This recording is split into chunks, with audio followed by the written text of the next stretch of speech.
मराठा आरक्षणासंदर्भामध्ये आज मुख्यमंत्री एकनाथ शिंदे आणि मनोज जरांगे यांची ऑनलाईन बैठक पार पडली। यावेळी मराठा आरक्षण उपसमितीच्या बैठकीमध्ये ज्या मुद्द्यांवर चर्चा झाली त्याची मनोज जरांगे यांनी माहिती देण्यात आलेली आहे। तर सोबतच मराठा कुणबी दाखल्यासाठी समितीचं काम सुरू आहे, मात्र कनिष्ठ अधिकारी नोंदीच देत नाहीत, मग त्या समितीचा उपयोग काय असा थेट सवाल मनोज जरांगे पाटील यांनी मुख्यमंत्री एकनाथ शिंदे यांना केलाय।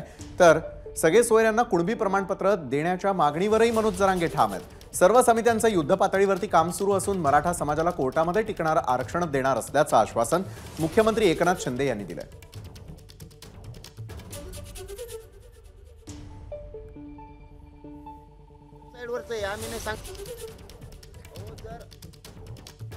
टक्केवारी सांगायची ठरली तर फक्त 8 पॉइंट व्हायला लागली, फक्त 8 पॉइंट। मराठ्यांना कसा न्याय मिळेल साहेब? तुम्ही समिती नेमली, तुम्ही मरमराई केली, परंतु खालचे अधिकारी रेकॉर्डच देत नाहीयेत।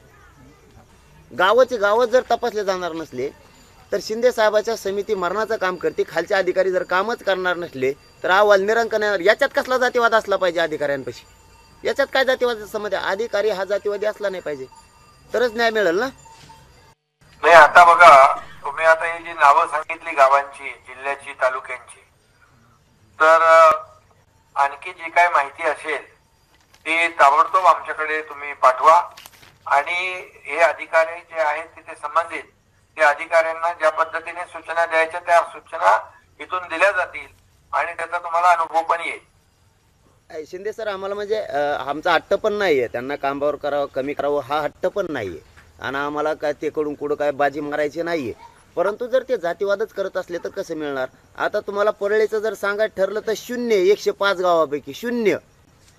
पूर्ण मराठवाड्यामध्ये प्रत्येक गावाचं रेकॉर्ड 100% तपासलं जाईल।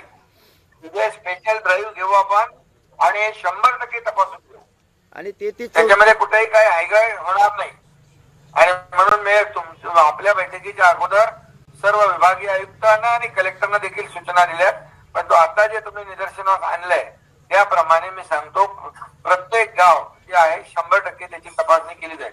हो। एबीपी माझा, उघडा डोळे बघा नीट।